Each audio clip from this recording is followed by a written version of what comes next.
भक्तों, वृंदावन में बिहारी जी मंदिर के पास में एक बुजुर्ग महिला रहती थी जो बिहारी जी की बहुत बड़ी भक्त थी।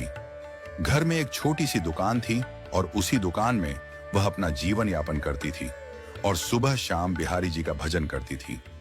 उन मैया के पास बहुत पुश्तैनी जमीन जायदाद थी और उन माता जी के आगे पीछे कोई भी नहीं था। एक रात्रि उन मैया को सपना आया कि वह मर चुकी है और लोग उसकी संपत्ति लूट लूट कर ले जा रहे हैं। सवेरे जागने पर उसे लगा कि कहीं सच में ऐसा ही ना हो जाए, क्योंकि मेरा तो कोई है ही नहीं। मेरे बाद तो यह सब संपत्ति लोग ही लूट कर ले जाएंगे। लोग यह सब लूटे, यह तो ठीक नहीं। ऐसा सोचकर उस बुढ़िया ने अपनी सारी संपत्ति बिहारी जी मंदिर के नाम कर दी और इसके बाद वह बुढ़िया अपनी दुकानदारी छोड़कर बिहारी जी के मंदिर में ही रहने लगी। रोजाना मंदिर से ही उसे दोनों समय का भोजन भी मिलने लगा। अब उस बुढ़िया ने अपना सारा जीवन भगवान बिहारी जी को समर्पित कर दिया। वह सारे दिन मंदिर में बैठकर भगवान बिहारी जी की भक्ति करने लगी। एक दिन वह भक्तिन रात को हमेशा की तरह दूध पी रही थी। मंदिर के महंत जी ने देखा कि भक्तिन दूध पीते पीते कुछ चबा रही है। महंत जी ने पूछा, माई, ये तुम दूध में क्या चबा रही हो? भक्तिन बोली, महाराज, आप दूध में मेवा ज्यादा डाल देते हो, उसी को चबा रही हूं। महंत जी ने सोचा, मैं और दूध में मेवा डालूं, मैं दूध में चीनी डाल देता हूं, वही बहुत है। महंत जी का माथा ठनका।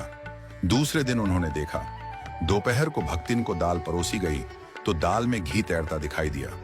महंत जी ने पूछा, ये दाल में घी कहां से आया? भक्तिन बोली, महाराज, आप ही तो दाल में घी डालकर लाते हो। महंत जी को लगा शायद बर्तन में पहले से ही घी गिर गया होगा। अब महंत जी रोज देखते भक्तिन की रोटी और दाल में रोज घी दिखाई देता और उसके दूध में मेवे भी बढ़ते जा रहे थे।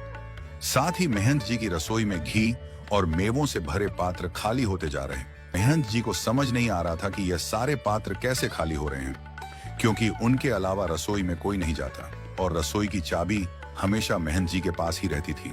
एक दिन महंत जी भगवान की आरती कर रहे थे। उन्होंने देखा बिहारी जी के वस्त्र की बाहों पर घी लगा है। उन्होंने सोचा शायद आरती करते समय लग गया होगा। महंत जी ने उस वस्त्र को धोकर बिहारी जी को दूसरी पोशाक पहना दी। लेकिन दूसरे दिन उन्होंने देखा भगवान के दोनों हाथ घी में सने हुए हैं। अब महंत जी को विश्वास हो गया कि यही बिहारी जी भक्तिन को दूध में मेवे और दाल रोटी में घी डालकर देते हैं। महंत जी ने बिहारी जी से कहा, प्रभु, आपकी ये चोरी की आदत अभी तक नहीं छूटी। प्रभु, मैंने वह सब खाद्य सामग्री संतों की सेवा के लिए बचा रखी है, परंतु आप तो सब कुछ भक्तिन पर लुटा रहे हैं। ये ठीक नहीं है। कभी कोई संतों की जमात आ गई तो मैं उनकी कैसे सेवा करूंगा? भगवान चुपचाप सुनते रहे और कुछ नहीं बोले, लेकिन भक्तिन के लिए उसी तरह घी और मेवे लुटाते रहे। जब भगवान ने महंत जी की बात नहीं सुनी तो महंत जी को भगवान पर ही क्रोध आ गया। साथ ही उन्हें भक्तिन पर भी क्रोध आ रहा था और एक दो दिन में महंत जी ने उस महिला पर उल्टे सीधे आरोप लगाकर मंदिर से निकाल दिया। अगले दिन सुबह के 3 बजे जब सब लोग सो रहे थे, भक्तिन चोरी से बिहारी जी के मंदिर में आ गई और भगवान की चौखट पर सिर रखकर आंसू बहाए और उनसे कहा, मैंने अपनी हर चीज आपके हवाले कर दी और अब तक आपके हाथों से प्रसाद पाया, तो अब कैसे किसी दूसरे के हाथ से प्रसाद पाऊं?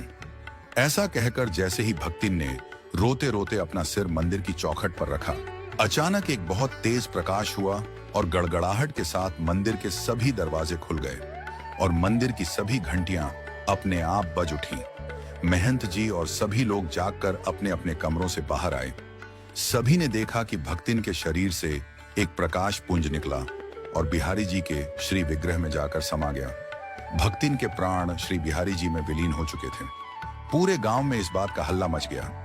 अगले दिन गांव में ही भक्तिन का अंतिम संस्कार किया गया और वहीं पर उसकी समाधि भी बनाई गई। महंत जी जब तक उस मंदिर में रहे, उनका नियम था कि भगवान की आरती करने के बाद वह छत पर जाते और छत से उस समाधि की भी आरती उतारते।